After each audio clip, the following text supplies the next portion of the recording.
In every high-stakes environment, there is a specific type of person who commands the eyes of everyone in the room without saying a single word.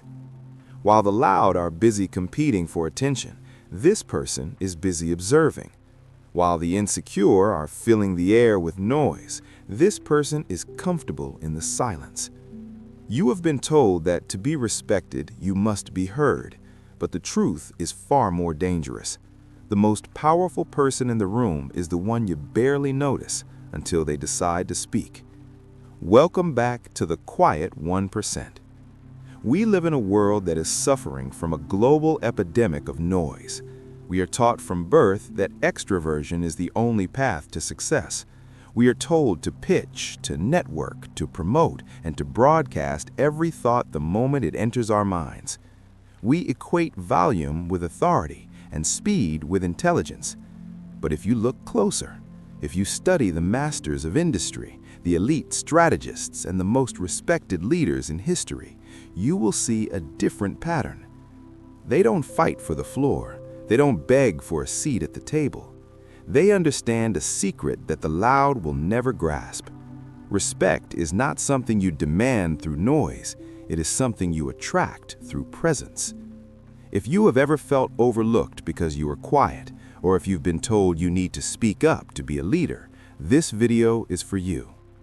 In the next few minutes, we are going to deconstruct the psychological pillars of quiet power.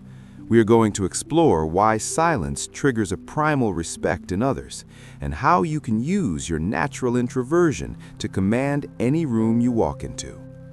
Subscribe now and join us in the quiet pursuit of mastery. Let's begin. Part 1. The Scarcity Principle. The first reason people respect the quiet is rooted in a fundamental law of economics, the law of scarcity. In any market, when an asset is oversupplied, its value plummets. This is called inflation. Most people suffer from verbal inflation. They talk so much and so often that their words lose all weight. When they speak, nobody listens because they know there is an endless supply of noise coming next. The quiet person, however, is a verbal miser. They treat their words like gold bars, not like pocket change. Because they speak rarely, their words are perceived as highly valuable. When a quiet person finally opens their mouth, the room goes silent. Why? Because the subconscious mind of everyone listening assumes that if this person is breaking their silence, what they have to say must be significant. You've probably experienced this. Think about the last time a loud person gave an opinion. You probably tuned him out. Now think about the last time the quietest person in the meeting finally spoke up. The air in the room changed. People leaned in. That is the power of scarcity. By withholding your input, you increase the price of your perspective. Part 2. The Psychology of Mystery. There is a terrifying power in the unknown. Human beings are wired to seek patterns and information. We want to categorize people so we can predict their behavior. When someone is loud, they are an open book. You know their insecurities, their opinions, and their weaknesses within 10 minutes of meeting them. They are predictable, and predictability is the death of respect. The quiet person is a blank canvas. Because you do not broadcast your every thought, people are forced to project their own ideas onto you. In the absence of information, the human mind tends to assume the best, or the most intimidating possibilities. They wonder, what does he know that I don't? Is she judging me? Is he 2 steps ahead of this conversation? Imagine a high-stakes business negotiation. On one side of the table, you have a frantic executive. He is talking fast, sliding papers across the desk, and explaining why his deal is the best. He is filling every silence because he is terrified that if the room goes quiet, the deal will die. On the other side of the table is the quiet one. He sits in absolute stillness. He listens to every word. He doesn't nod. He doesn't interrupt. When the executive finishes his pitch and asks, "So, what do you think?" the quiet person doesn't answer immediately. He simply looks at the executive for 5 long seconds. In those 5 seconds, the executive begins to sweat. He starts to second-guess his own price. He thinks, did I say something wrong? Is my offer too high? Eventually, the executive can't take the silence anymore. He says, actually, we could probably lower the price by 10% if that helps. The quiet person won the negotiation without saying a single word. His silence was a mirror, and the loud man saw his own desperation in it. Part 3. Stillness and the Master Listener. In the animal kingdom, there's a clear distinction between the movements of the prey and the movements of the predator. Prey animals are twitchy. They're constantly scanning, shifting, and making noise. Their survival depends on their ability to run away. The apex predator, however, is characterized by absolute stillness. A lion does not pace nervously. It sits in a state of relaxed, focused observation. It only moves when it is time to execute. High-status humans mirror this biology. When you are frantic, when you are fidgeting, when you are talking over people, your body is signaling to the room that you do not feel safe. You are acting like prey. But when you can sit in a room and remain perfectly still, when you can maintain eye contact without flinching, you signal to the subconscious of everyone around you that you are at the top of the food chain. This stillness allows you to become a master listener. We think the leader is the one barking orders, but in reality, the most effective leaders are the master listeners. When you speak, you are only repeating what you already know. When you listen, you are gathering intelligence.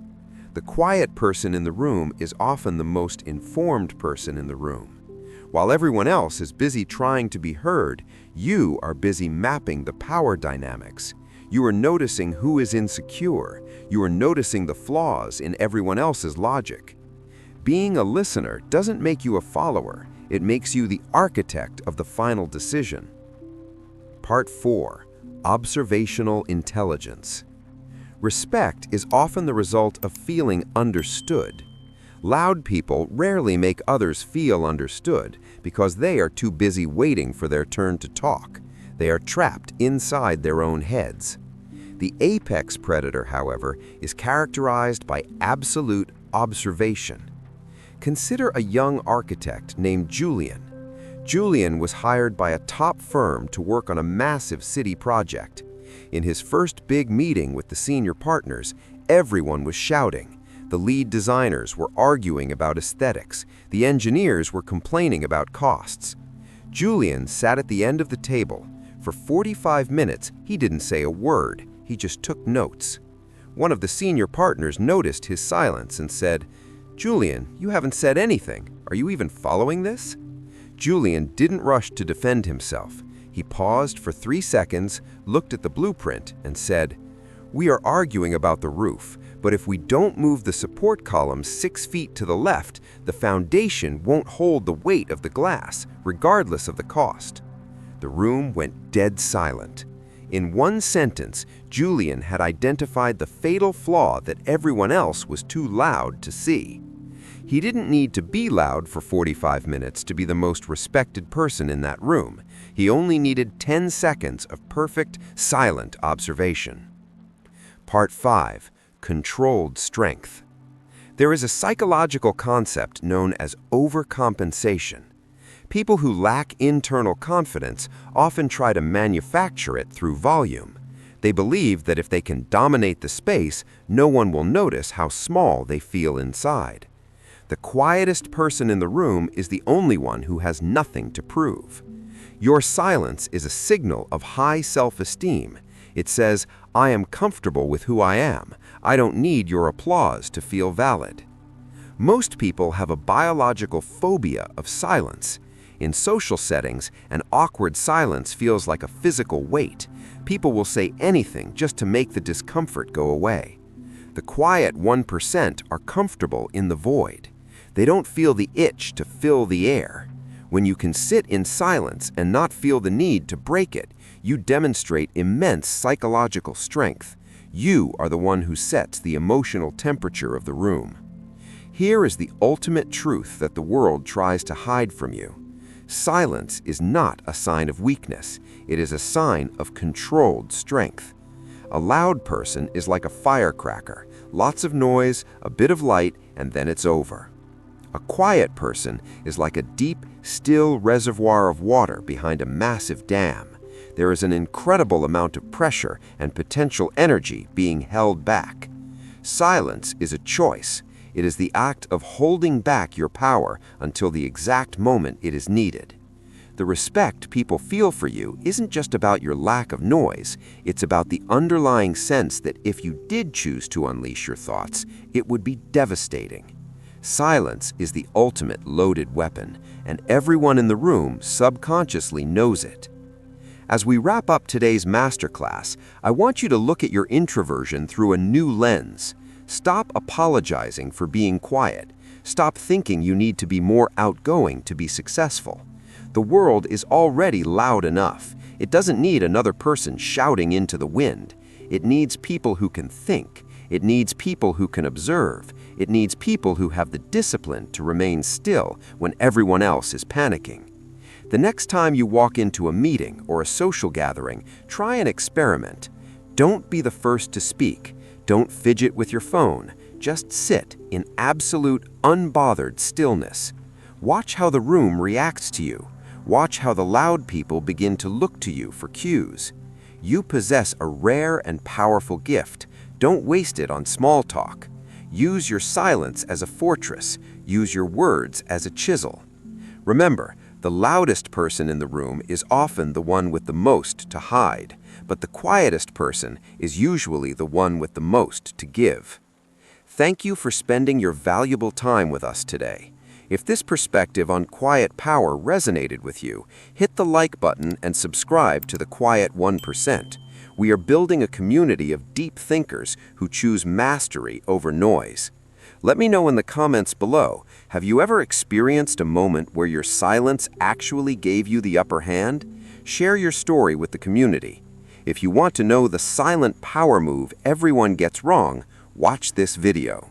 Stay composed, stay quiet.